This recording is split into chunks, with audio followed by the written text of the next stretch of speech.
Stasera ci troviamo con Massimo Carlotto, che abbiamo questo privilegio di poter sentire su un libro come quello di Per das Devogu, un libro molto interessante, profondo, che ha toccato le coscienze e che tocca quella che è la sensibilità di molte famiglie per i problemi che procurano certi tipi d'arma vicino alle basi militari. Ecco Massimo, ti volevamo chiedere da dove è nata questa idea e cosa ti ha spinto te personalmente, non essendo sardo, a scrivere questo libro.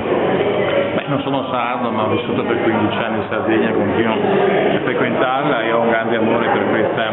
terra, è proprio l'amore per la terra che ci ha spinto a scrivere questo romanzo, a partire da una serie di curiosità che ci sono venute proprio approfondendo il tema con la gente che abita nel territorio, perché quello che sta accadendo intorno al poligono è di una gravità inaudita, e abbiamo sentito l'esigenza di approfondire, di fare ricerca e di capire le motivazioni, quello che si stava dietro. E alla fine è nato Per das Devogu, che è un libro di denuncia, è un romanzo di denuncia che denuncia una situazione intollerabile per la Sardegna, nel senso che quel poligono va chiuso più presto, la Sardegna va liberata dalle servitù militari, e questo è stato il messaggio che è venuto fuori da questo tipo di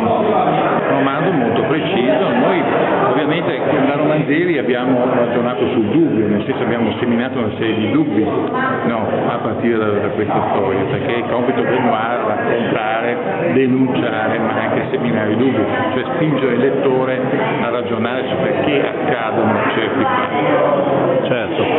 ecco, noi abbiamo visto per esempio che tu all'interno hai preso spunto di questa donna molto eclettica e molto determinata a non voler affrontare queste questioni di cui stavi parlando, e sappiamo che è una persona vera e concreta, perché non ci sembra che ci sia una dottoressa famosa Gatti che si stia dando da fare a approfondire le cose, tant'è vero che ultimamente sembra che abbiano, dalla ripresa del satellite, hanno visto delle zone all'interno della base dove non cresce più l'erba da un sacco di tempo. Questa cosa da parte tua, sicuramente da parte di tutti coloro che si stanno impegnando per poter fare una denuncia in questo senso qua, è veramente una cosa grande, e noi come sardi ti ringraziamo per quello che voi avete fatto. Ecco, oltre a questa cosa qua, visto che tu sei stato qui anche 15 anni a vivere a Cagliari, perciò in qualche maniera ti senti parte della nostra terra, cosa ne pensi di quelle che sono le posizioni da parte dei politici italiani che in pratica non fanno nulla per poter chiarire e risolvere questa questione? Beh, è una follia, quel poligono è una follia per i danni che procura il territorio, che procura la gente, ma è una follia anche proprio per la Sardegna, non si sta a fare nulla in questa zona, nel senso che la Sardegna è un'isola, non è un angolino sperduto della Siberia, certo. È un'isola a vocazione turistica anche, cioè esatto. Questo proprio è una follia anche dal punto di vista semplicemente economico, pensare allo sviluppo, pensare a uno sviluppo completamente diverso di quest'isola, di questa terra molto bella, che però non può sopportare presenze di visto che adesso addirittura vogliono metterci anche una centrale nucleare, siamo all'apoteosi dell'idiozia proprio. Le centrali nucleari purtroppo le vogliono mettere dappertutto, e questa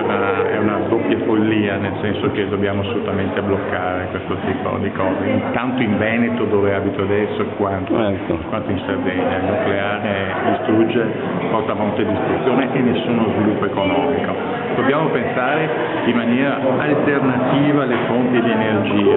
ma anche la presenza delle basi militari. Esatto, io vi ringrazio molto, ti ringrazio molto, vogliamo anche portare la solidarietà al Nord al Molin, visto che avete una bella castagna da far cuocere anche voi, E perciò un'unità del Veneto con la Sardegna contro le basi militari e contro tutti quelli che vogliono imporci queste situazioni veramente incresciose. Grazie Massimo.